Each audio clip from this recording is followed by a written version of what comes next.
Welcome to the RotoWire Fantasy Football Podcast, sponsored by No House Advantage. I'm Jim Coventry. You can find me at Jim Coventry and at Jim Coventry NFL. Let's get that over. This is Mario Puig. You can catch Mario at the Posting Scout. And if you don't have the ability to listen to us on SiriusXM, you need to get it because Mario and I do the Saturday show 1 to 3 Eastern. Sirius Channel 87. Mario Puig, we are going to dive right into the action here. Tonight's game, Thursday Night Football. We have the Jacksonville Jaguars, 6-8, trying to take a division title if they could get through to the Tennessee Titans. Are playing at the New York Jets, 7-7, who have seen their playoff odds kind of fade over the last couple of weeks. Weather is a very big deal here, Mario. 45 degrees, that part's fine. We're expecting 14-mile-per-hour winds throughout the game. 90% chance of rain throughout each quarter. So it's not one of these in-and-out rains. It's supposed to be the entire game. Injury-wise, a few important injuries to note. We already know Zach Wilson is making another start as Mike White is out with ribs. The Jacksonville Jaguars have some significant injuries. Their left tackle, Cam Robinson, is out for the season. Also, defensively, Foley Fatukasi, he's a very good run defender on the defensive line. He is out for them. And Travon Walker is out. We do expect Quinnen Williams to be a game-time decision, but likely play. Mario, let's start this out on the Jacksonville Jaguars side of the football. Knowing it's a warm-weather team coming into a colder, rainy game, are there any general expectations that you have for the Jaguars side of the ball? Well, yeah, especially since the Jaguars don't have like a power running element, I feel like this kind of setting might be one of the worst for them. Like it's good to have a little bit of an anchor ability with your run formations in a setting like this, and I don't think that suits ETN. I think they're using ETN, I think, the wrong way anyway. Like they should be using him more in space, more selectively, and not giving him like the same carries that they would, 220-pound back or whatever. So I'm a little concerned that this might be a game where it's a little hard on ETN. He's had fumbling troubles anyway. So that's something that he's got to work on, and this, at a time where there's all these other things that could be difficult for him. So a little worried about the Jaguars' run game, especially. And I guess we'll see what the weather turns out like. It's sometimes really difficult to know the effect of the weather. Sometimes it just doesn't really matter that much. Other times it does quite a bit. Maybe it's fair to say usually it doesn't matter quite that much unless it's like, really bad wind, precipitation. So if it's just kind of rainy and just kind of windy, maybe Trevor Lawrence can keep it going a little bit. But at the very least, he's going to need to get the ball to people other than Zay Jones, because Zay Jones against Sauce Gardner is just a no-go. Nope. DJ Reed on the other side has been really effective too. So Christian Kirk has to carry, and I guess Evan Ingram has to carry the offense. And if those two don't get going, I don't know what Jacksonville can do.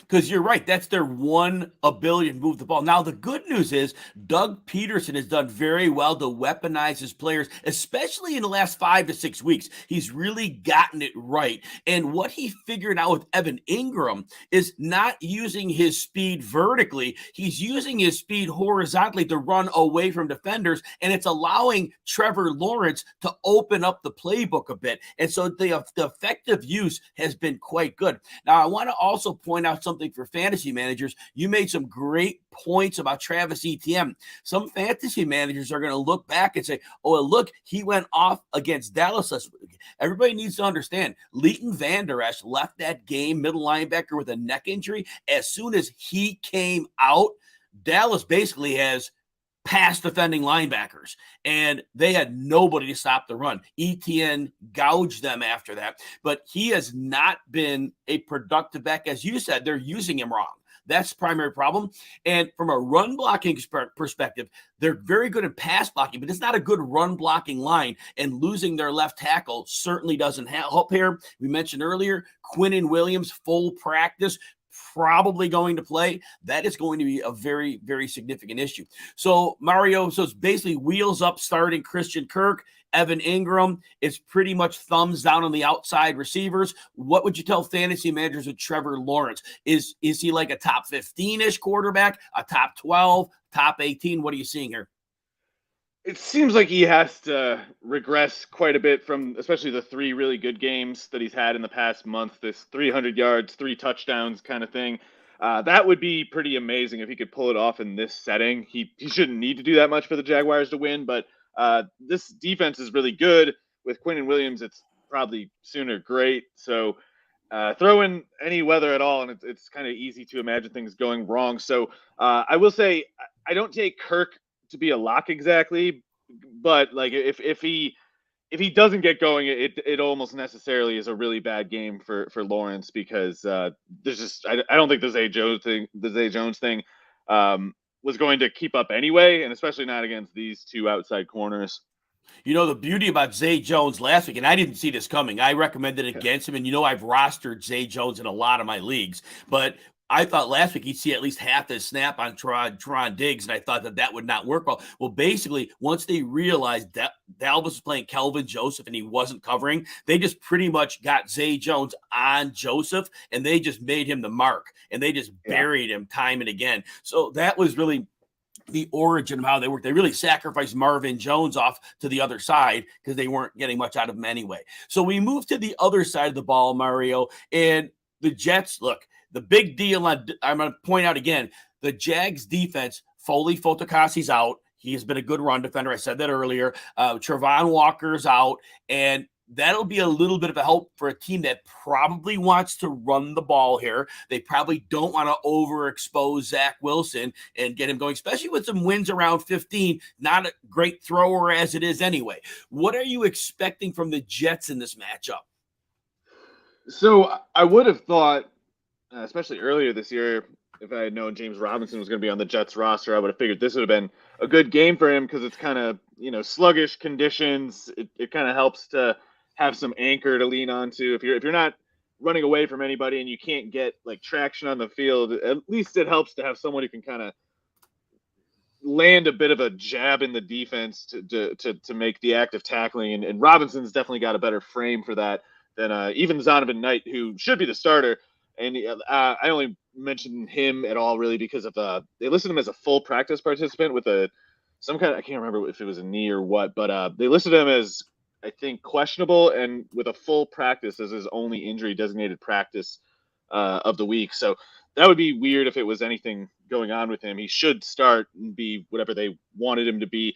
But even he's only like 208 or something like that. So he's a small back, not a power one at all. So we'll see. I think what's going on with James Robinson is he's got a bad knee that they're not really reporting on. They're not putting him on the injury report, but his knee apparently needs to be drained like every week, and that's not good. So anyway, it's got to be Zonovan Knight and Michael Carter again, kind of like even snap split. And maybe Carter gets more carries per snap than usual, if only from the Jets not throwing quite as much as usual. But yeah, those two got to carry the offense, aside from Garrett Wilson, obviously. So Garrett Wilson has been productive with Zach Wilson. It's just the ceiling's gone. So he's getting like these 15-ish PPR point games as opposed to the upwards of 25 you're seeing with Mike White. What do you expect the ceiling to be in this game? So I feel like it's a little easier to give Trevor Lawrence a bit of a weather pass than Zach Wilson. So I'm a little more concerned for the Jets pass catchers losing something with the weather. And when you're talking about a quarterback like Zach Wilson, that's, frightening enough to start with. So it's possible that they don't take quite full advantage of the matchup, but the matchup is favorable in terms of the Jaguars defense. Their pass rush had gotten some results this year, but I feel like it was kind of playing over its head a little bit. And no Trayvon Walker makes them worse. No Fatukasi makes them worse.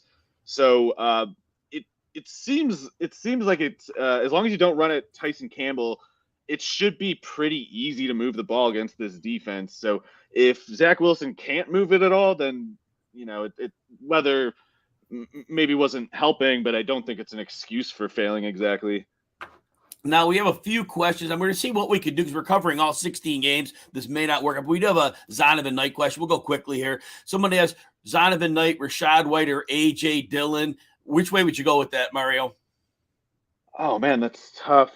Probably not to just disregard Dillon, but I'm probably not picking him there. And so it's probably between White and White gets Arizona. Yeah, that is tough. I definitely think White is a much better prospect than Knight, so I'm kind of tempted to go that way, especially with Arizona's offense about as destroyed as its defense at this point. And then Tia Choa wants to know about starting Kirk. He has Pacheco, Swift, ETN, or Kirk. He could play two running backs in the flex. So he's sitting one of those. Kirk, ETN, Swift, or Pacheco. Which one are you sitting? Oh man, that's tough.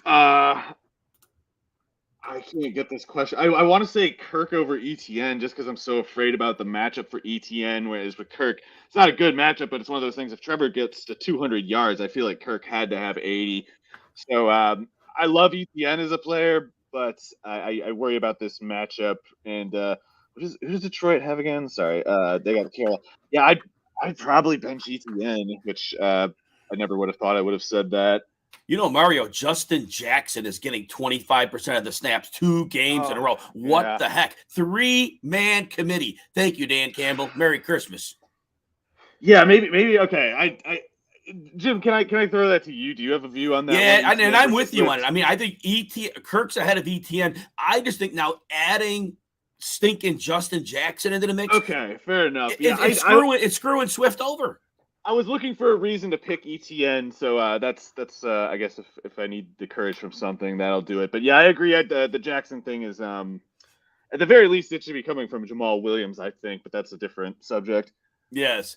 All right, so let's go to the next game. We're going to go to the Buffalo Bills against the Chicago Bears. Again, now, normally, this is a big weather game, but both teams are cold weather teams. It's going to be 4 degrees in Chicago, the wind chill minus 15, the winds at 23 miles per hour. So, Buffalo, obviously, from Buffalo, so that's not no shakes for them. Bears home for them, but we have a huge talent disparity between these two teams.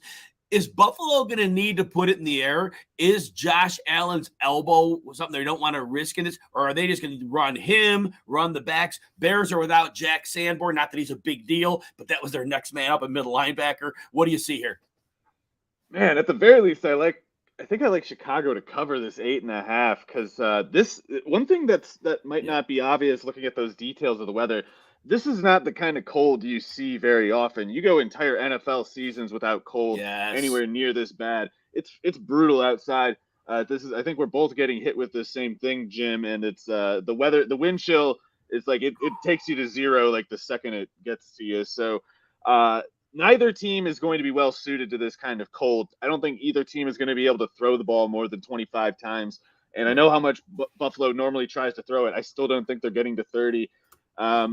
So yeah, I guess I feel like this cold helps the Bears because it doesn't help anybody, and the Bills kind of have more to lose. So I think David Montgomery might actually play up a little bit in conditions like this. So it's a game where the Bills have to be careful, I think, and if it's reduced to just a wishbone game of like Josh Allen and Devin Singletary versus Justin Fields and David Montgomery, that's actually pretty dangerous for the Bills, I think. But I don't know. I think the Bills get the win. I think the Bears cover, but the Bills get the win because they can make a throw. You know, not to say Fields can't make it. It's just with his receivers being as they are.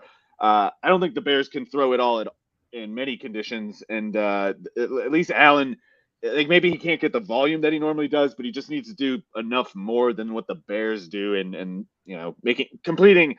I don't know. Let's say 16 of 25 passes. That should be enough. Now, the Bears are a top 3 run blocking line. They have been phenomenal all year. Pass blocking, obviously, not to that level, but they haven't been bad. It's been a better line than we thought. And look, like you said, Montgomery's going to be running. Justin Fields is certainly going to be running. Khalil Herbert is expected back. Now, I feel Montgomery is not going to see a scaled down role, and here's why.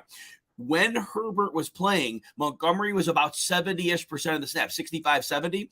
When Herbert was out, there was only one game Montgomery went above that. They were letting the backup backs take those same numbers of snap Herbert was. Now, Herbert was killing it on limited snaps, so he should continue to do really well if given that role. But Montgomery should see a pretty stable workload. Is Herbert startable as a flex in 12-team leagues this week? Ooh, I would say there's maybe people who are stuck in that position, and if so, it's you do what you can, but it's not a good situation, I don't think, to be in. No, boom bust. I'm calling a boom bust desperation flex because we've seen if he gets 7 or 8 carries, he could break one. And Buffalo has not been good against the run. They really are Right. scuffling these days. So again, if this game is really relegated to ground and pound, we could see a lot of rushing up. But again, desperation flex. Montgomery's a strong play this week, right, Mario? Yeah, and the thing you pointed out about Herbert, it got me thinking a little bit too. I'm pretty sure normally their plan is actually very verbatim, 1 out of every 3 drives. It's Montgomery plays 2, Herbert plays the third. Yes. So if they're running even more than usual, then obviously if it's still going to be the 2-to-1 system probably, but you might see just Herbert get toward that 12 carry kind of mark, Yes. which is kind of the sweet spot for him. So yeah, I was maybe a little too pessimistic describing it initially, but yeah, I agree. Montgomery, uh, unless Josh Allen puts forth production that has basically never been seen in conditions like these, Montgomery should pretty easily get to 15 carries, I think. 100%. Now, the other side of the ball, when we're talking about the Bills, I get questions every week about James Cook. His snaps have stabilized the last 3 weeks. We've seen 43%, 41, and 36. It's the workload that's been not consistent. 14 touches, 5, 7. The last 2, we don't like that 5 and at 7. Devin Singletary obviously has seen his snaps slashed 44%, 49, and 60 over the last 3 weeks. And his touches, the ceiling of those touches has come down 13, 9, and 16 over the last 3 games. And then here's his last 3 game yardage, combined yardage 51, 43, and 70. That's not cutting it. He does have a touchdown in there, which helps. How do you handicap Cook and Singletary for those who might consider them this week? Well, the weather circumstances, I think, means both get more work than usual. So I think this could be a game where both Singletary and Cook investors are pretty content. Mainly because the Bills, I think, are going to throw that much less, and it should be a pretty direct transfer of that usage to those two. At least since Hines hasn't done anything. If Hines keeps playing 2 snaps, then it almost necessarily goes to Singletary and Cook, or it doesn't go anywhere. So it's those 2 possibilities. And in each case of Singletary and Cook, you can only scale it up so much, I think, especially with Cook. Singletary's playing time has gone down, but he can play more snaps in a game than Cook can, I think, or at least over any significant sample. That's the case. One game, last game of the year, it's like, yeah, they could put James Cook out there for 55 snaps if it's the last game of the year, but he's not playing for the next 2 weeks if you do that. So they got to keep Cook under something like 12 carries, 35 snaps, something like that. And Singletary, he might not go much higher than that, but he shouldn't be much lower than that either. Got a quick question here relative to what we just talked about, David Montgomery. Question is, pick one for the flex. Montgomery, Connor is playing against Tampa Bay at home in Arizona, and then Mike Evans, same game at Arizona. Which one do you use for a flex, or Montgomery as a third? Oh man, this is tough. I really, really, really. So I'm one of those people who remembers like the off season and preseason ADPs, and I hate having to consider benching a player like Evans, especially because I think he's still playing really well. But I think I would go with Montgomery, especially after at least given what I said about me thinking the Bears might cover that 8.5. It's like I can't believe that unless I think the answer to this is Montgomery. And before we move to the next game, any viewers out there, we're very happy you're here. We're going to try to get through 16 games. If I happen to see a question that's at that time relevant to the game, we'll answer it. If we don't get to it, you can always hit us up on Twitter, and we'll be happy to answer. But we got to get the show done in some semblance of some realistic time frame, because Mario and I could talk a lot and tell you a lot of good stuff about football. Next game, Seattle at Kansas City. Now, this isn't quite the extreme weather of the other games, but it's still significant. Now, Kansas City comes in 11-3. They're still trying to fight for that number 1 seed. Seattle is 7-7, battling their lives for a playoff spot. It's going to be 6 degrees in Kansas City, 12-mile-an-hour winds, so the wind chill will be below 0. The winds won't be to the point where it's we think over 15 is typically negative to the passing game, but it's in that range. Tyler Lockett is out with the broken finger repair, so Marquise Goodwin should step into an elevated snap share here. And otherwise, what's your outlook on Seattle as they face this Chiefs defense, Mario? Doesn't seem good. They're getting hit with some, maybe you'd say, regression the past couple weeks anyway, and that kind of stuff just happens over the course of the year. I don't think it means that like Geno was ever a fraud or anything. It's just like sometimes you get bad luck for a little bit, or people figure you out a little bit at an inopportune time of the year, and you figure it out, but maybe not as quickly as you want to. So that's just kind of, I think, their general point in the year. Their trajectory is kind of that sort, and it's, which is to say, a struggle anyway. And going against the Chiefs, dealing with weather like this, Kenneth Walker not practicing so far in the week. It's pretty brutal, I think. And don't get me wrong, I don't think Mahomes is going to do much in cold like this. This is a lot like the Chicago case. That you just don't find games where teams throw the ball well under 10 degrees. It just doesn't. Small sample, yes, but the ball gets so heavy and everything just hurts like hell. It's just about impossible to play. So they're going to have to run more than usual, or at least they're just not going to throw as much. Throw for as much as usual, and I don't know what the exact result of that would be, but no Lockett, Fant missing practice. It's a really bad game to be walking into hurt. Yeah, that's something you could say if nothing else. Like this is just the last place on earth that the Seahawks want to go right now. And like I said, a frozen football, that is what we're going to be dealing with here. Now, quick question on Geno Smith. He's normally a lock for 2 touchdowns a game, aside when he plays the 49ers. Is there any chance he gets 2 here? Yeah, there's a chance, and don't get me wrong. If a team's throwing the ball 40 times, I'm not saying like the last that they're going to average like 3 yards a pass or something. It's just that when you if Geno's averaging 7.6 yards per pass and he's completing 67% of his passes, and he can do that over a 40 pass attempt sample in a given game normally, then in this game he's going to be completing like 57% of his passes for like 6.2 yards per attempt, something like that. So if he throws enough passes, then he can get to the end zone eventually. It's just I think it's gonna take a lot of passes, or it's gonna take a big play from the defense, probably a busted coverage, or I guess DK Metcalf just outrunning somebody. So I will say those corners, the more they have Metcalf run outside, the more he should see the corners that are the rookies, especially since Snead tends to play the slot. So especially if they could get a couple garbage time, or just rookie slips up, can't slip up against 4.33, 228 or whatever Metcalf is. So that's how Geno would get 2 touchdowns. I just think if the yardage is not much lower than usual, it's because they threw a lot of passes, which is also a little difficult for me to imagine. And then last question, I'm getting a lot of people asking me about Marquise Goodwin as a flex this week. He's been doing well in his number 3 role. Obviously, his targets would go up a bit. He's saying if they throw 40 times and they're trailing, I am advocating him as a flex option this week. I could see him coming out of this game with 50 yards, maybe 60 yards if it breaks well for him. What are your thoughts? Yeah, I agree. I mean, he's done a good job all year. He's been a huge upgrade over the whatever Freddie Swain type they've had the past few years. And maybe he can't be a starter all year, and these conditions really don't suit him. But Marquise Goodwin is still really fast, and it's like if some guy trying to tackle him just misses a little bit, he can score from long range, even in limited usage.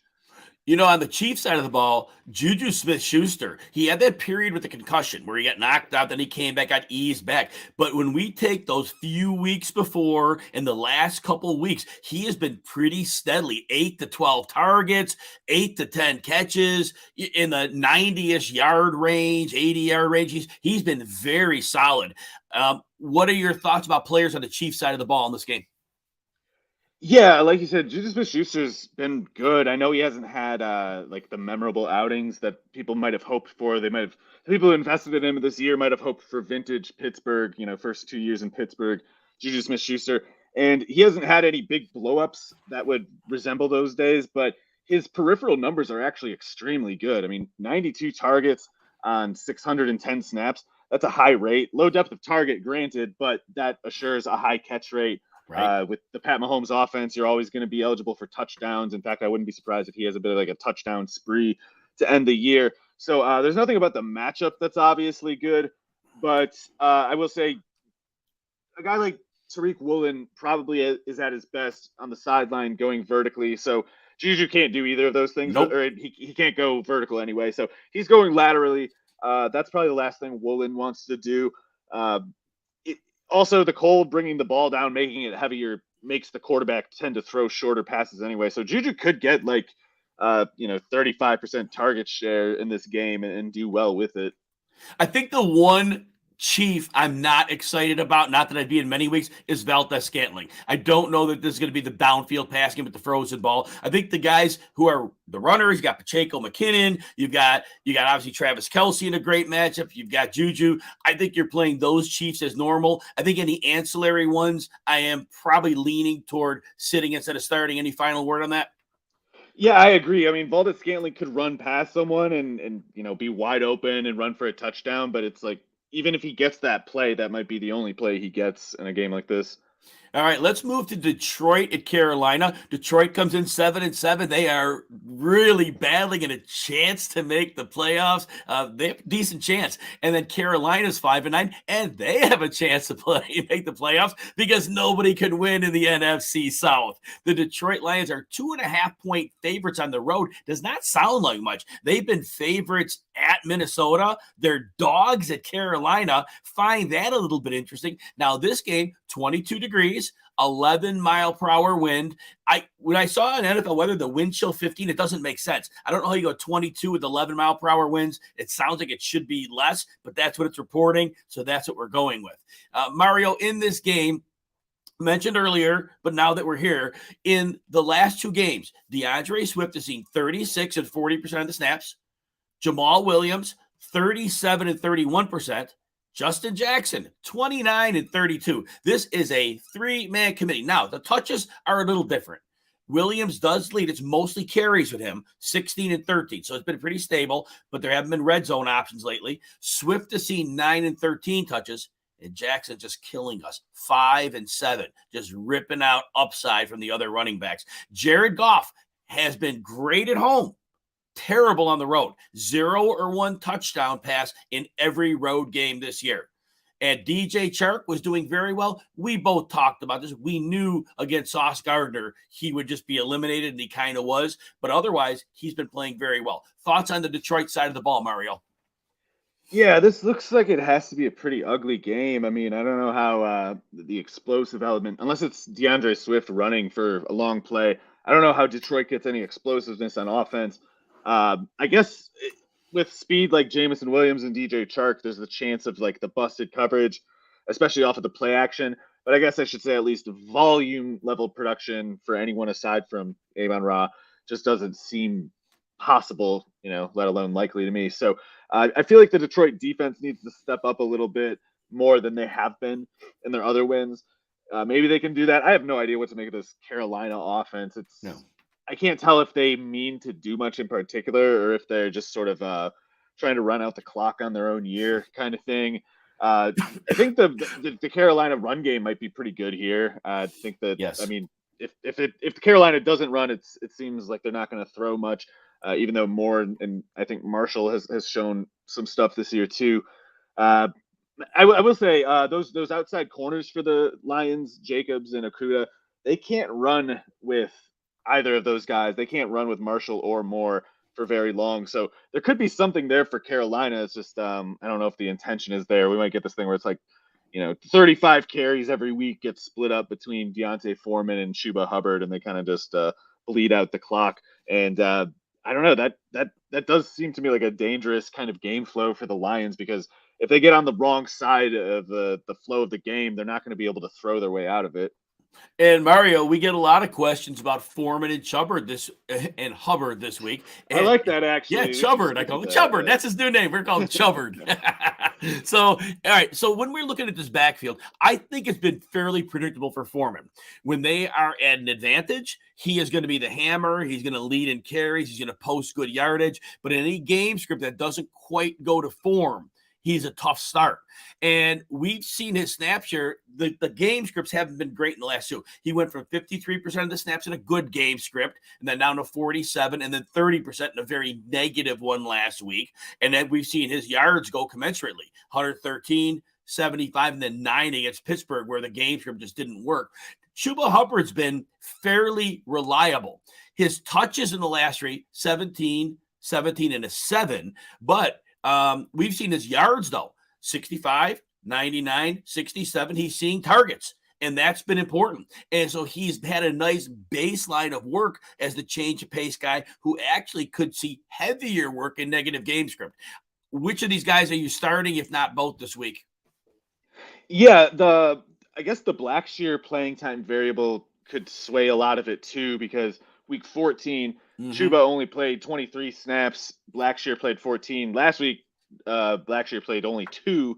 Right. So even though Deontay Foreman only played 13 snaps for the game flow reasons that you mentioned, Hubbard got to 27 in that game. So particularly if it hadn't been just a 42 snap game from which is insanely low. I can't imagine that happened more than like 5 times this year. 42 snaps by an offense. That's normally going to be more like at least 58, 60, something like that. So there's a chance that with the passing down snaps to himself, that Hubbard in effect is the starter, just because he only needs to be, 5 carries within Foreman to outpace him in terms of overall from scrimmage opportunity.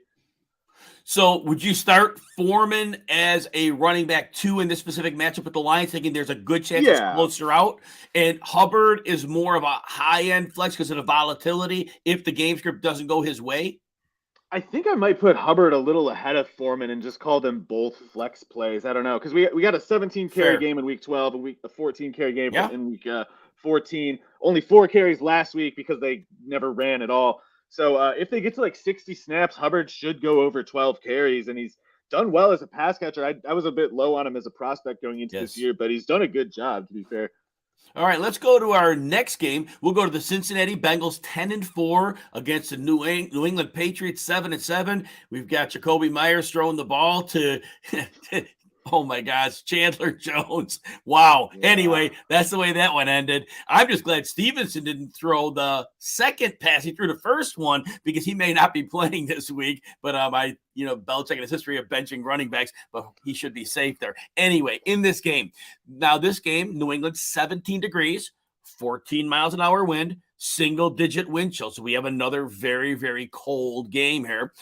New England is without their right tackle, Isaiah Wynn. We'll be waiting, obviously, for more injury news as the day goes on today. But right now, that's kind of what I have. What are your thoughts on the Cincinnati side of the ball against this Patriot defense? Yeah, I don't like the weather, but there's at once like a little risk here for the Bengals offense. They need to be careful. Kind of like with Tampa Bay, it was like they kind of got out to a rough start and got things in line eventually, but they got themselves in a little trouble. They can get themselves in a little trouble here. I just think that the Patriots, maybe there's a little something about Foxborough that gets them going a bit more. I don't know, but it's never a place that you want to go in just like without some level of caution, and if Burrow gets too reckless and sloppy, that this is a place where things tend to go a little more wrong for you. With that said, these corners should not be able to defend these receivers. Correct. Heavy ball or not. Joe Burrow should get the ball to these guys, even if he can only work within the first 12 yards. Higgins is way too big, in particular, all these 5'8", 5'9" corners, because it looks like Jalen Mills is still out. And even if he wasn't, Mills is not that good. So even Chase is huge compared to these corners. And I say, lean on P. Ryan a little bit more in the cold. That should do the trick. Yeah, this should be an opportunity for them to hammer them. I don't think the weather is an oppressive factor. It's not quite as cold as some of these other venues. It's certainly cold, but Cincinnati's not like from a warm climate anyway, so at least that helps them a bit to be somewhat used to that. Yeah. Now, the other side of the ball, Mario. So New England's coming in right now, and the passing game is struggling. And this is probably not a good defense to have a struggling passing attack against. And they're also with DJ Reader. When he is healthy, which he's been, he has a game record against the run. This makes it a very tough matchup for Ramondre Stevenson. What are your thoughts on this matchup for the New England offense? Yeah, it is a concerning matchup for Stevenson. I guess you still like him a lot for the usage that he gets. I guess if Damian Harris is back, that maybe there could be some slight amount of concern there, but I still think Stevenson plays like 2/3 of their snaps or more. So should be fine. But like you said, the prospects of like a big play game from Stevenson doesn't seem likely to me. He's going to probably have to grind out whatever he gets. Also, the defensive coordinator for Cincinnati, Lou Anarumo, I think has done a really good job quietly. Yeah, he really has. I mean, he really got that notoriety in the NFL playoffs last year, and he just continues to make exceptional halftime adjustments. Did it again with the Tom Brady game last week with the Bucs. I keep saying the Patriots and Brady. I can never break that mold. 20 years of history there, but they were really great because in the first half, the Bucs looked like vintage Bucks, and then in the second half it was over. They went in that 8-man drop and Brady was screwed. There was nobody there, and then he started making mistakes and it just circled out of control. So you're right, Lou Anarumo, phenomenal job. This is not nearly as challenging of a matchup for him. No House Advantage is changing the game by offering the most dynamic fantasy sports platform available today. Play in pick'em contests versus other people for the shot at winning big cash prizes. Download the app, choose a contest, select your player props, earn points for correct picks, and climb the leaderboard for your shot at hundreds of thousands of dollars every week. You can also test your skills versus the house and 20x your entry if you hit all your picks. Bet on a player up to 5 prop over-unders or individual player matchups across every major sports league, including NFL, NBA, MLB, PGA, MMA, and NASCAR. Sign up now with the promo code NHAWIRE. That's NHAWIRE at nohouseadvantage.com or download the app on the app stores to get a first deposit match up to $25.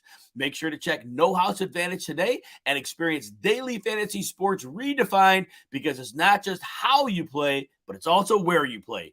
You won't want to miss out on this. All right, Mario Puig, we are breaking down the slate for everybody for week 16. I know there are some questions coming in. We're covering all 16 games. So if we don't ultimately get to your question, you can hit Mario or I up on Twitter. Mario is at The Posting Scout. I'm at Jim Coventry NFL. We will see what we can do in terms of questions, but we are about a third of the way through the games here.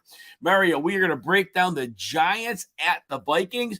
The Giants 8-5-1. The Vikings 11-3, coming off the biggest comeback in NFL history.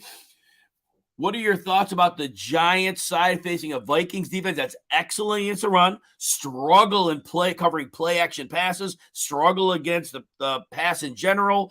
They do have a decent pass rush. What are your thoughts here? It's tough to think through. I guess you like the Vikings to come out ahead somehow, but these are two teams who are both kind of overachieving. I would say actually the Vikings have more so just been very lucky at a lot of points, whereas the Giants, they've got the same luck as everybody. They just kind of play better than they have any business doing. So I think it's a little bit dangerous for the Vikings, even though they should clean up here. And if I assume Adoree Jackson is still out. So good luck with dealing with Justin Jefferson and anybody really in that, any of the Vikings receivers. I know KJ Osborne had a really big correction to his stats last week, and he still has bad numbers on the year, but he might be able to keep improving them in this one too, because the Giants just don't have the cover personnel. So I guess if I'm thinking of how the Giants could win, it's like they need to probably find a way to run, maybe with Daniel Jones. Maybe they can shake something loose with that, but Vikings would have to really stumble here, and maybe they do after playing a emotional roller coaster like last week. I forgot to look at the snap counts that they played. If their defense had to play like 80 snaps or something weird that can bring kind of like a hangover game. So that's the stuff they got to worry about. But matchup wise, I mean, Minnesota has pretty much everything in their favor. mean, I don't know. Matt and Ryan was doing a bunch of 3-and-outs in that game, so there may not have been as many snaps as we thought. It was Fair enough, horrible. Woo! Anyway, so other side. First of all, Darius Slayton, I want to point him out for a moment. So he finally had 2 lower games, 2 catches for 42 yards on 3 targets, 5 catches for 23. He had been making a big play almost every game for like 6 or 7 weeks. Do you view Slayton as wide receiver 3 type, a flex type, or a non-starter? For me, I'm higher on Slayton than most people. I think he's plainly a good starter.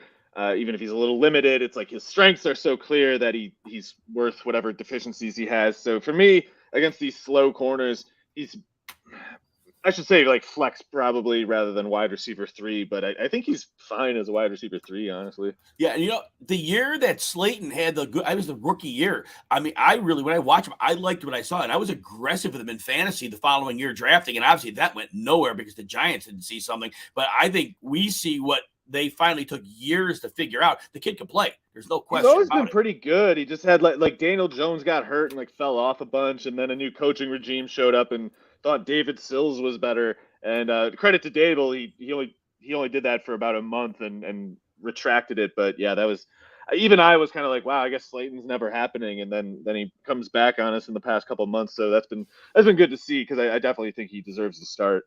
Now, Mario, very quickly on Saquon Barkley. Saquon Barkley has had a lot of stack boxes against him. He was able to overcome the defense of the Washington Commanders last week, but he has mostly struggled the last month. Minnesota is one of the better run defenses in the league. How do you handicap Barkley in this game?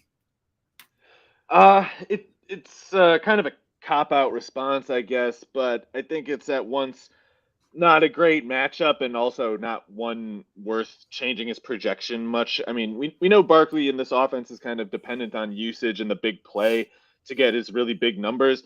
And the way he makes a big play is just by being usually like a freakish athlete. I mean, it's never because the offense did such a great job blocking space for him that one time. It's like that will never happen. He makes it happen from just kind of like fluky occurrences. So I view Barkley about the same no matter what the defense is. You know, it's like the Vikings are good against the run.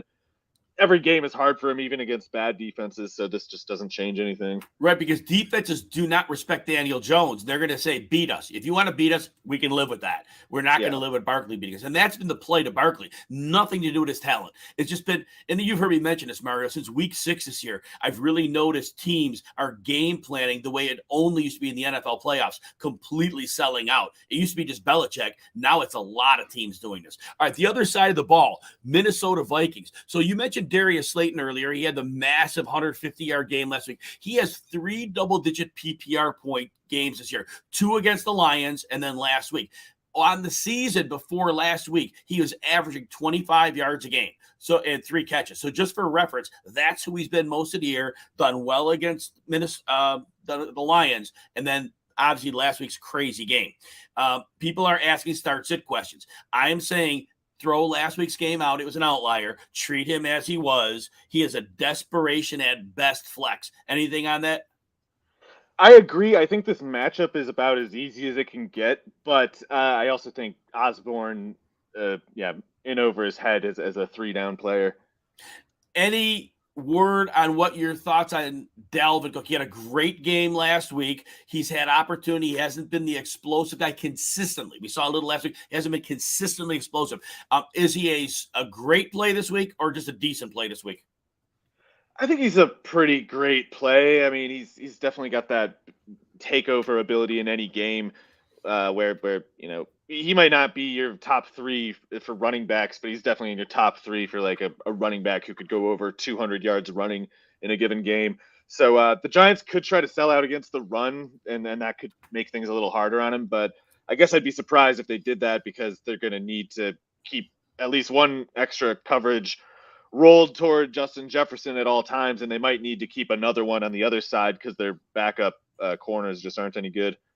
All right, before we move to the next game, I just had a couple comments. I'm going to point out a couple things. Somebody talk about Jared Goff this week. Just remember Jared Goff. He's been very good at home this year. He has 0 or 1 touchdown pass in every road game. He has not been a good cold weather quarterback. He's going to be in single-digit wind chill in Carolina this week. Personally, I don't think Jared Goff is a ceiling play. He might have a decent floor. St. Brown might help him there. And Aaron Rodgers, we might talk about that later. People have brought up him in a lot of quarterback streaming. I love Aaron Rodgers this week. They're playing Miami. Miami is not great against the pass. They're strong against the run. They don't disguise their blitzes. When you know it's coming, Aaron Rodgers will be able to read that. He can take advantage of the secondary. I think there'll be some play action. We'll talk about this game later, Mario, but do you see Rodgers as a good option this week if people are down a quarterback? Yeah, I think, I mean, if anything, you'd almost wonder if there's more people who have Rodgers as a backup at this point who are wondering maybe I should start him. Because I can't imagine a matchup, especially for a slate with so many quarterbacks going into brutal cold weather. Rodgers might be more like a top 6 kind of quarterback to me this week. Yeah, I have him very high in my rankings. Let's move to our next game. We'll be excited to talk about this one. The Houston Texans 1-12 against the Tennessee Titans 7-7 and trying to hang on to the AFC South. Now, this game in Tennessee, 12 degrees, 11-mile-an-hour winds, 0-degree wind chill. Now, good for the Titans because they're going to want to run the ball. The last 4 times Derrick Henry has faced this defense, he's gone for at least 211 rushing yards and at least 2 rushing touchdowns. Now, Houston lately has done better against the lead running backs. They're selling out to stop it, and they've done a little bit better. But that said, let's start with the Tennessee side here. I know they're the home team. Is Henry going to continue that trend, or is it going to be a little less than we've seen? Well, it seems like his offensive line is pretty beat up in addition to the Tannehill injury, and I don't know what to – that might be kind of like no big deal, but it might also matter, and I'm kind of going back and forth trying to think it through. The Titans should take care of this at some point in the game. It's just like if – it's one of those things like if Derrick Henry had suitable, like truly favorable conditions the whole game – you could imagine him being in over 100 yards in the first quarter, whereas if it's more of a slog, he might need to get to that 18, 20 carry mark before he really starts to kind of take effect on the defense and then breaks loose a little bit. But that would take time, and as much as these conditions make it tougher to tackle a player like Derrick Henry, it's not exactly good for him either to be going like over 30 carries or something. So the Titans should – they're probably going to have to give Henry at least 18 carries, 20 carries probably, but they should try to really tie it up in the process. They should really try to make sure they don't need to give him much more than that. Although if they do need him to do more, they've shown many times they have no problems with doing that. Now, as of the last time I checked, Tannehill is not officially out, but we're probably seeing Malik Willis. Are there any receivers or tight ends that are worth playing in this game? Man, I wish I could say Okonkwo, but I don't know if we can put Willis down for like 120 yards passing. So I will say Willis could have a lot to do with the Titans winning this game as a runner. If they really are selling out between the tackles to get Henry, Willis hasn't done anything yet. I know that, but he's one of the 5 players you'd least like to see holding the ball off the bootleg. Now, the other side of the ball, the Texans, look, Brandon Cooks is practicing. Who knows if he's active? It just sounds like there's so many problems there. Nico Collins isn't going to play. Damian Pierce is on the IR. They're still talking about rotating the quarterbacks, although Driscoll was lightly involved last week. Anything on the Houston side for fantasy? There could be some usage that they got to run probably at least 40 plays. Has to go somewhere, and comically, their running backs can't really do any of it. So they're almost encouraged to pass. If they throw the ball 30 times, I guess Chris Moore could get 8 or more of those if Cooks is out, and Cooks could get 8 of those himself. But the Cooks thing, I have no idea. It's such a strange situation. I don't know what to count on with that. All right, the next game we're going to talk about is the New Orleans Saints at the Cleveland Browns. This is the weather game of the weekend. 8 degrees, 27-mile-per-hour winds projected throughout, minus 15 wind chill, playing it in Cleveland. Now, when we go into this game, New Orleans is not the great run defense they were. They're pretty much average. They're decent against it. Cleveland clearly wants to come out and run the ball.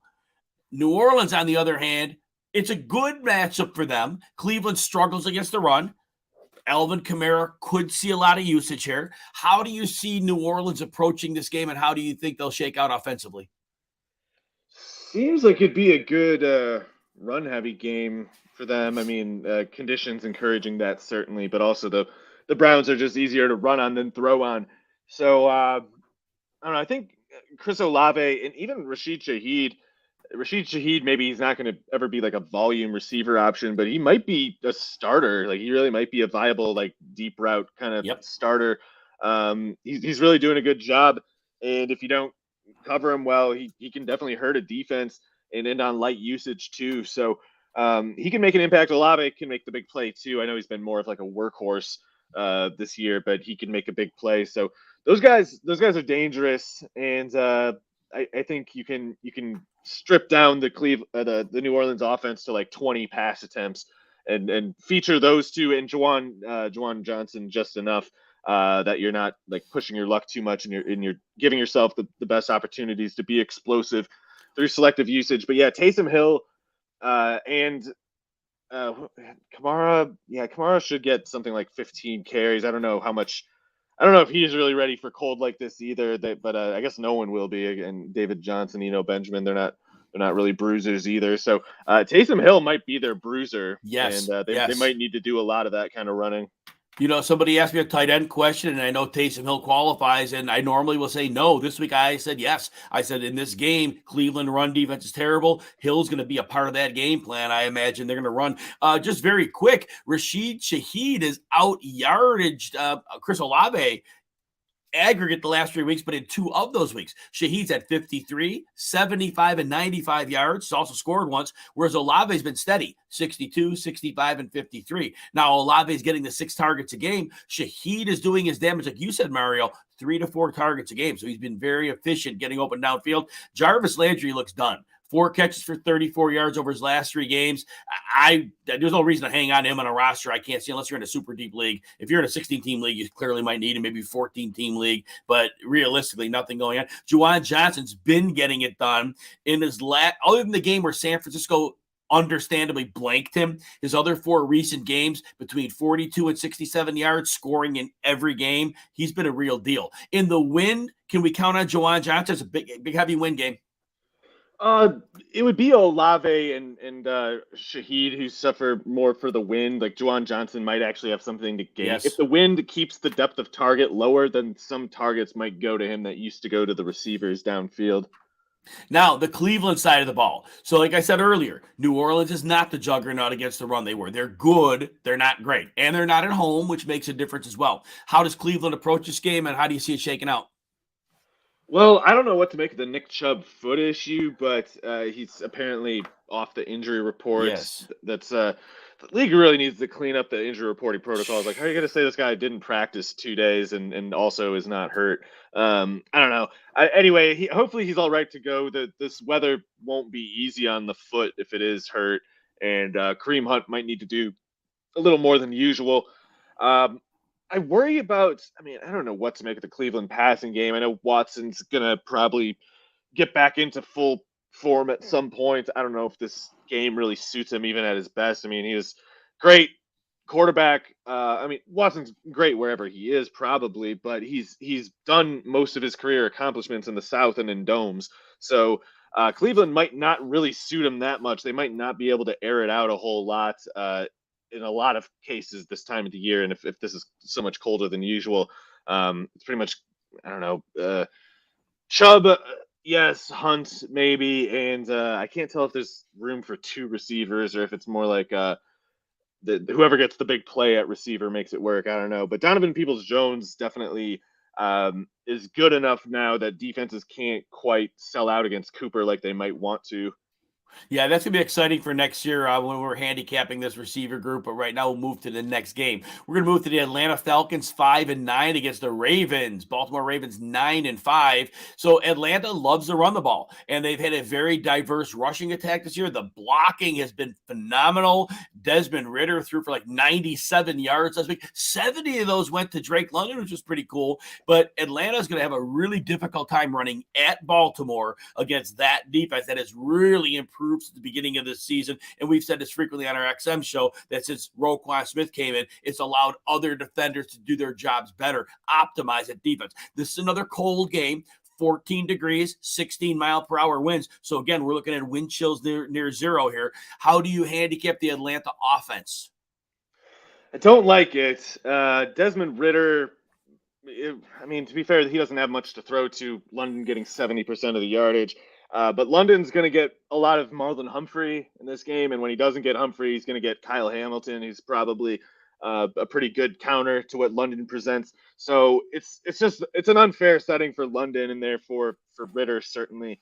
And Tyler Algier, Caleb Huntley, those guys are bruisers. No defense likes to see those guys too much, but I just don't know what else Atlanta has going for them here. So I won't say that the Baltimore side does a whole lot either. It doesn't matter to me whether Lamar Jackson is playing this Roman offense. He won't. He's out. He ain't playing. Nothing to do. Yeah, Jackson didn't practice all week, so he's going to be out of this one too. And Caleb Huntley tore his Achilles. Oh, my bad. No worries. I just want to point that out. Him. He was having a good year. I know he's a good player. But yeah, I'm glad you brought that up. Lamar Jackson didn't practice again, so it looks like we're going to see Huntley again at quarterback. So that's it. And I know you did make a brief comment, but I want to focus on here is we know the Ravens are going to come in looking to run, even though they need to pass the ball and open it up against Atlanta. Atlanta's been a better run defense in the past. They've been a very, very average, solid run defense. How do you expect Dobbins and Edwards to come out of this one? I love both of the players. I just don't know how much like the Atlanta run defense has been when it's determined when they try to like sell out against the run, they've been able to get some things done even though they're kind of bad. So I worry a little bit. I don't want to like write them off. And Dean Pease, I don't know what's going on with his health situation, the defensive coordinator for the Falcons. He actually was the defensive coordinator for Baltimore, and he knows Baltimore, the team, pretty well. So, it looks like he's fine to coach this week. Anyway, Dean Pease might have a surprisingly crafty game plan here, even though the Falcons are a pretty weak defense. Now, the next game is the Washington Commanders, 7-6-1 off of that Sunday night loss to the Giants, playing the 49ers at home. We'll have decent weather in the game. Yay, 10-4 49ers. Now, Brock Purdy, he's 2 touchdowns in all 3 games. But we've seen some kind of cracks. We've seen some passes that were nearly interceptions. It's been a little less flashy as it's been. And but let's start with their side of the ball. Washington is going to bring some pass rush. They are not a good run defense this year. They have fallen off. They're one of the not the terrible run defense, but they're not good, and they're better against the pass. How do you think the 49ers approach this game? It's I guess we'll see what's going on with Deebo Samuel, but him being out would obviously change a little bit. Got to get Charvarius Ward cleared from this concussion. They got Samuel Womack on a concussion injury report too. So that's 2 corners that they got to keep an eye on. They've been hurt there with injuries a lot this year. I think this is probably a game that the 49ers want to take to the ground and make it Shanahan's run game versus Scott Turner's run game and the respective run defenses, of course, where the 49ers, they might be the best run defense in the league when it comes down to it. So this to me seems like a tough setting for Washington because if they can't lean on the ground game, and by the way, I think the 49ers will shut down the Washington ground game without hardly even trying to. Correct. So I think they're going to be able to roll some resources at McLaurin. Fred Warner is just going to shut down the middle of the field, so that might be Samuel primarily. And if Heineke's just reduced to a game plan of like in 3rd and long, trying to hero ball it to Terry McLaurin in double coverage over and over, I just don't think that's a winning formula. I see this being a total implosion game for Heineke. This is a terrible spot for him to be. And we've seen him against some sketchy defenses get away with some big mistakes that maybe weren't always mistakes. This is a bad setup for him. So last question I wanted to ask quickly, though. Look, he is going to throw to McLaurin. He always does. And we know the 49ers, like you said, are going to roll resource him. So where do you consider McLaurin in terms of starting him for fantasy? Because he's an auto start for most people. Yeah, the matchup's brutal, but he could get 12 targets, especially if the 49ers put up points quickly. McLaurin could get a lot of usage. So even if he's only, this is a guy who aspires to put up 10, 12 yards a target, he could have a bad game and still get you to like 70, 80 yards. And then last quick question. A lot of people are asking me about starting Brock Purdy this week. I've been telling them to start Minshew over him. That's my opinion. I've been telling them definitely Aaron Rodgers is way, way, way, way, way ahead of him. Is Purdy, what kind of a starter is Purdy this week? I would put Minshew over him too. I just think that the Philadelphia offense has a lot to make it easy on a quarterback. Mm-hmm. So I like Minshew a little bit. Whereas I don't. Obviously, the Shanahan system helps Purdy, but I think I don't know. There's just more questions I think with Purdy at this point than with Minshew. So I go for that reason. And the 49ers shouldn't have any urgency to throw. I don't think. That's the thing. I think they're going to run more. I think it's a lower volume game, and so that's where we're going. All right, football is officially back on Monkey Knife Fight with all the NFL action that you're looking for. And if college football is more your speed, they got plenty of that too. On Monkey Knife Fight, there's no sharks, no salary caps, and no math. It's just easy to play, easy to win, daily fantasy player props. Join now at monkeyknifefight.com, and you'll get your first game free. Then use the promo RWNFL to get your first deposit matched instantly up to $100. So what are you waiting for? Join Monkey Knife Fight today. All right, so Mario and I are going to finish up these games. We got about 5 or 6 of them left. And when we do, remember, we might not get to your questions all here today. You can hit us up on Twitter. Mario's at The Posting Scout. I'm at Jim Coventry NFL. We're always excited to help you out as best we can. And also understand this, Mario and I are on most Saturdays on the Sirius XM Fantasy Sports Channel 87 from 1 to 3. And it won't be this weekend because there's an NFL slate of games. But we've been signed through January, it sounds like, Mario. So we're in good shape there. All right, let's talk Philadelphia 13-1 at the Dallas Cowboys 10-4. Jalen Hurts not expected to play. The word is, they won't it sounds like they won't officially, but they've unofficially said it a million different ways. So we are going to see Gardner Minshew. Dallas is without Leighton Vander Esch, who hurt his neck. The run defense completely crumbled without him last week. And we know Dallas has been for a while without both Jordan Lewis. The sophomore has been out forever. And then they've also lost Anthony Brown, who's been out a few weeks. That's been a huge loss. We saw Jacksonville exploit them this week. So Philadelphia with Minshew, what are we looking for them offensively against Dallas? Well, it's going to have to look different because the Eagles can't run with Minshew anywhere near like they do with Hurts. Like Minshew's probably an above average runner, but Hurts is, top 7 or 6 or something like that. And Minshew's just pretty good at it. So they're going to have to lean on different concepts entirely. I guess we'll probably see I don't know. I think we might see them try to open the game throwing quite a bit just because there's some concepts that the Eagles have run with success this year that the defense, I don't know. Anyway, sorry, I was just trying to think through. Like they're gonna have some plays that have worked that they've had work in the past that might not work once defenses calibrate it, knowing that they don't have to defend the quarterback run the way they did the first time. So I don't know if that means like the Eagles got to take those shots early because they won't be there later. Might be something for them to think about.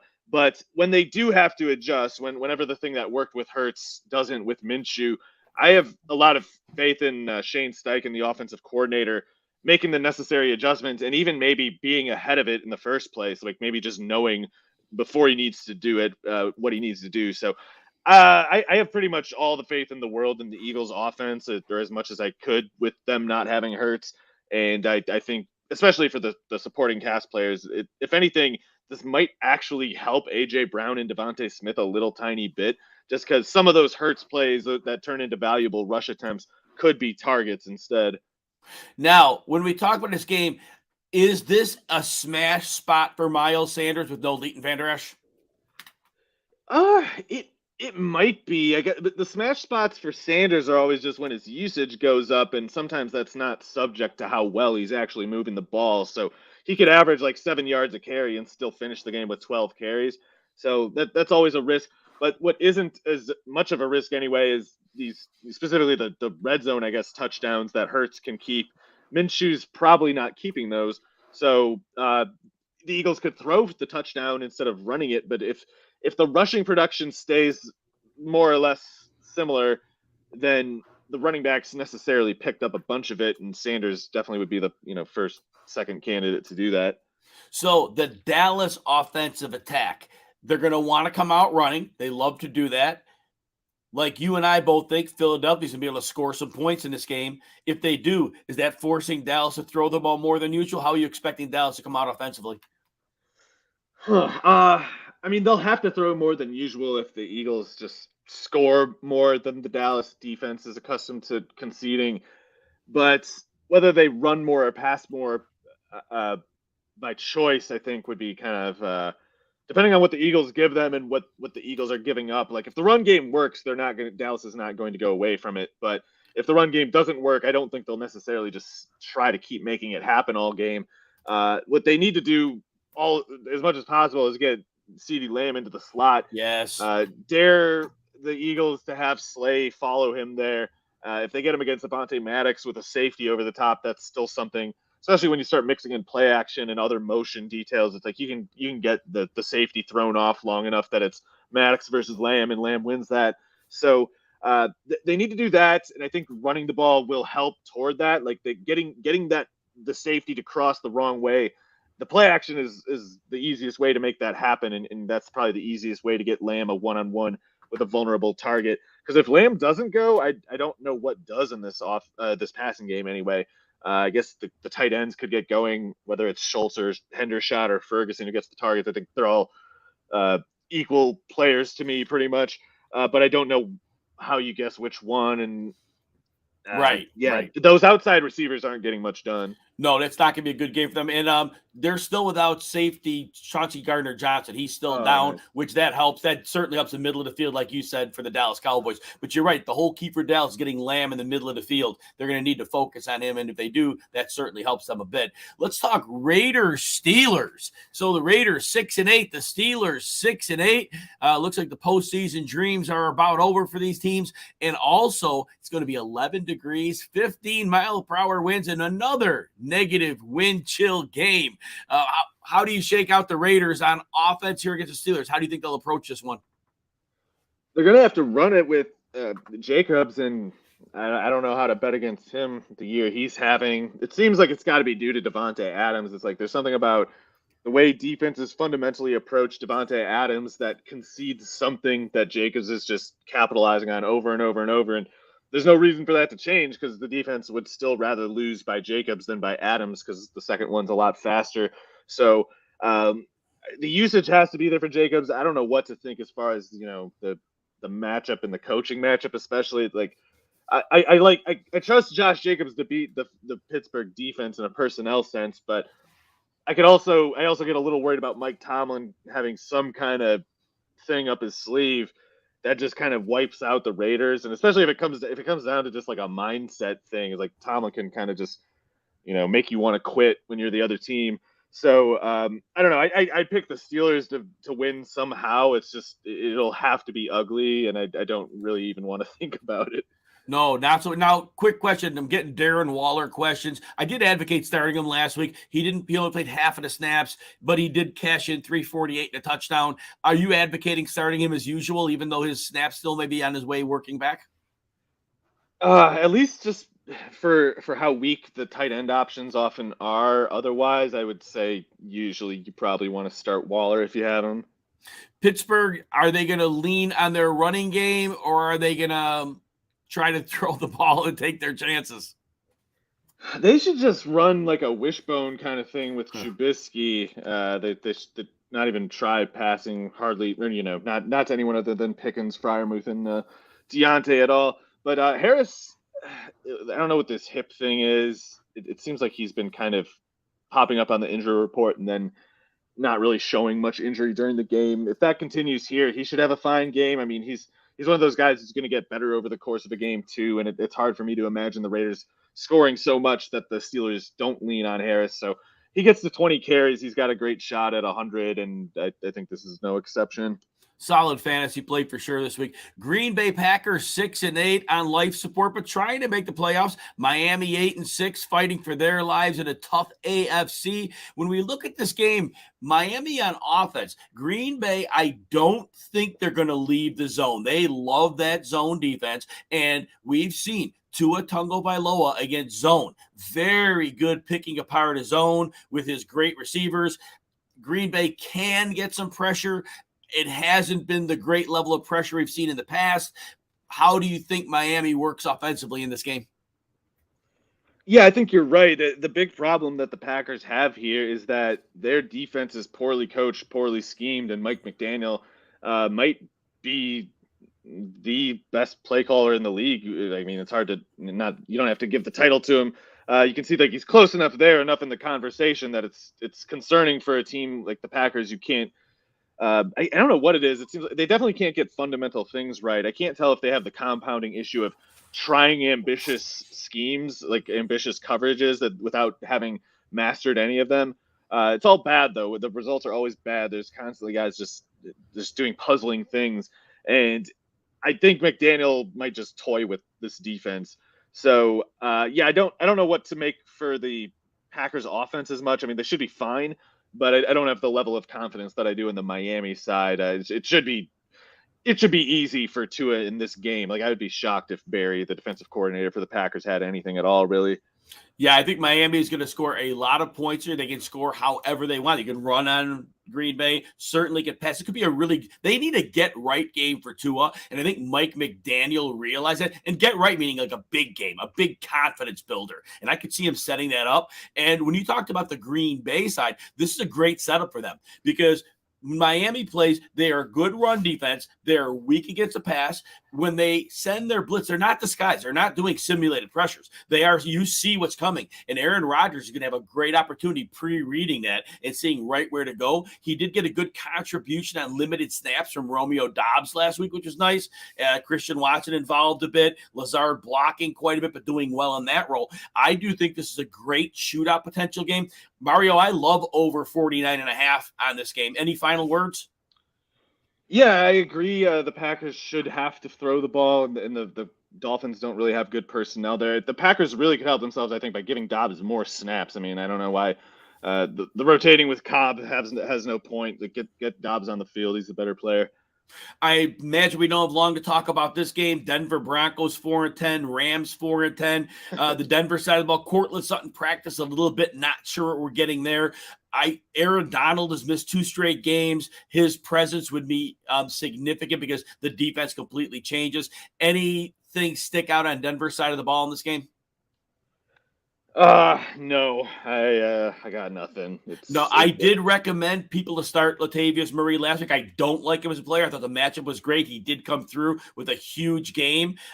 This week, even if Donald misses, I'm not really going to advocate Latavius Murray here. Agree on that or disagree, Mario?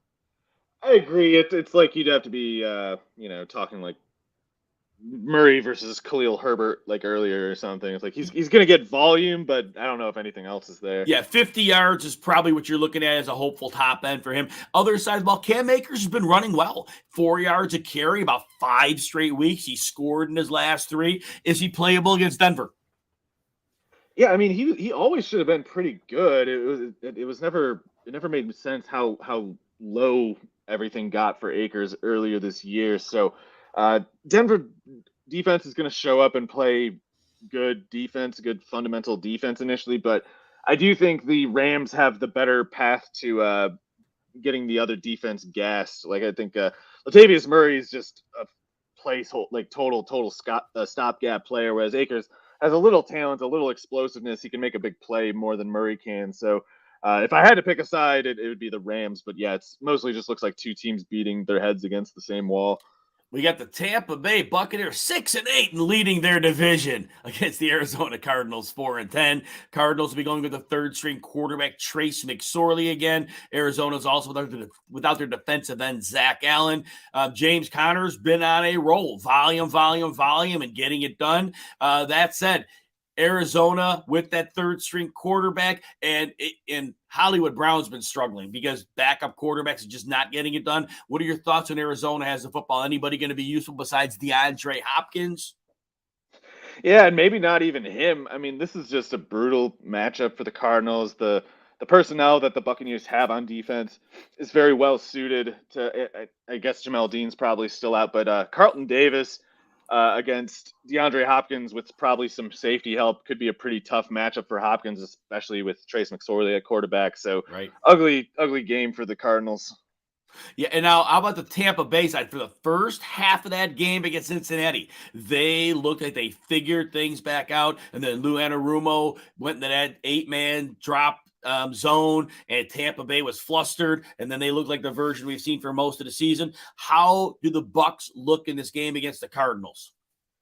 I think they should be able to take pretty much whatever they want. Yeah, the Cardinals are just beat up, have issues at all levels, especially corner, especially the front three kind of defense.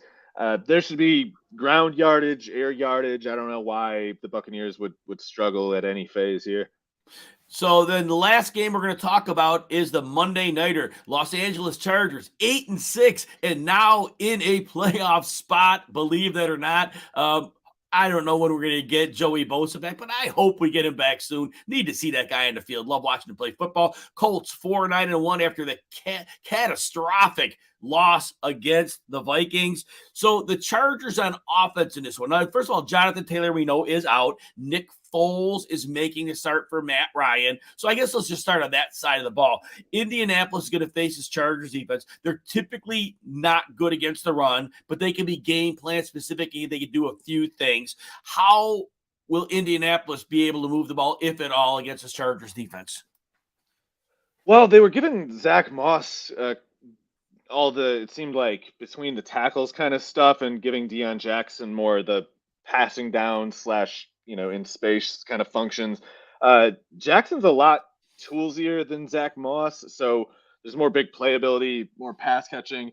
And if there's like a long run to be had on the ground, Jackson can probably get it better than Moss, but Moss might be the better way of kind of grinding down the defense. So they might both get a decent amount of usage. I don't know. Depending on how much success they have, they could both see usage.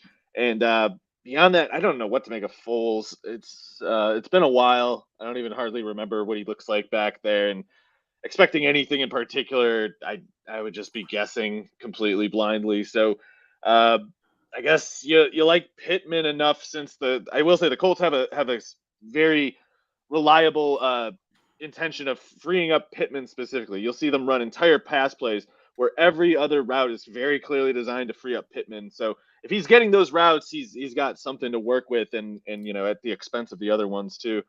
What I find interesting is Matt Ryan is obviously hypersensitive to pressure. The last time we saw Nick Foles with the Bears, they didn't have any blocking either, and he was hypersensitive to pressure. I don't know that this is an upgrade. Now, yes, he may have a liver arm at this point, maybe, but people keep thinking of this Nick Foles from forever ago. He's been around a long, long time, and he was always slow too. So I'm not excited. Yeah. I'm not optimistic. Like you said, you could funnel Pittman targets and something could be there. And I think in a PPR league, you give him a shot. But other than that, I think that's all we got. Now, how about the Los Angeles Chargers side of the ball? Who stands out as a good fantasy option here? Well, the Colts have some good stuff going on defense, especially Buckner and Stewart give them a lot of anchor in the middle that leaves them free to put linebacker resources toward coverage and whatever else. So it's not exactly an easy matchup for Herbert, but I do wonder if maybe Herbert is the kind of quarterback that the Colts would least like to see, because the Colts try to get by doing a lot of like cover three and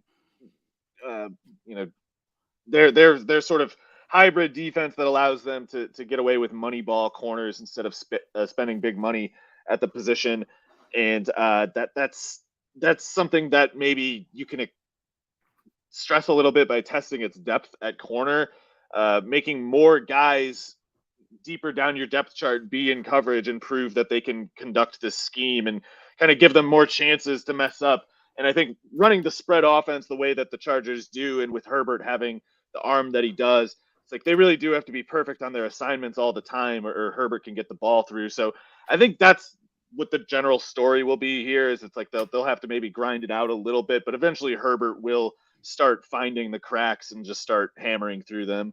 Now, Mario, I had a question about Mike Williams facing Stephon Gilmore. To me, at this point, personally, I think at the stage of his career, I think Mike Williams, he's not going to be bullied by him. That's for sure. So I don't think there's an issue there. And I think that Herbert's going to throw the ball up and Mike Williams is going to win. I'm not concerned about Mike Williams at all. Do you have any different thought? I don't know why he goes cold sometimes for the times that he does, but I think part of the issue with Williams and key to understanding him is that he's never actually open. And the times that he makes these catches, it's like he's making catches in traffic. So it almost comes down to like Herbert acting on just throwing it even though he's not open, which he generally does. And then Williams has to kind of have the ball bounce the right way because those contested catches, every once in a while, you're just not going to catch a few in a row, and you might go a quarter or two without capitalizing on an opportunity. But it doesn't change on the basis of matchup then, unless he's going against like some munchkin corner. It doesn't really matter because it's like whoever the corner is, they're going to be there. And actually, a couple of years ago, Stephon Gilmore played against Devontae Parker when Gilmore was still with the Patriots. And there were a lot of scenarios like that. Parker wasn't getting away from him, but he kept just beating him at the rim over and over and over. So it's possible that these Parker, Mike Williams types are actually just kind of the last kind of receiver that a Gilmore type wants to see. Exactly. Totally agree because he doesn't have that advantage that he likes to have. Well, we're going to wish everybody all the best of luck in week 16. If you have questions, you can find Mario at the Posting Scout. You can find me at Jim Coventry NFL. We'll do our best to try to help you if we can. We'd like to wish everyone the happiest of holidays. If you're one who celebrates Christmas, Merry Christmas to you. We'd like to thank you for listening to the RotoWire Fantasy Football Podcast, sponsored by No House Advantage.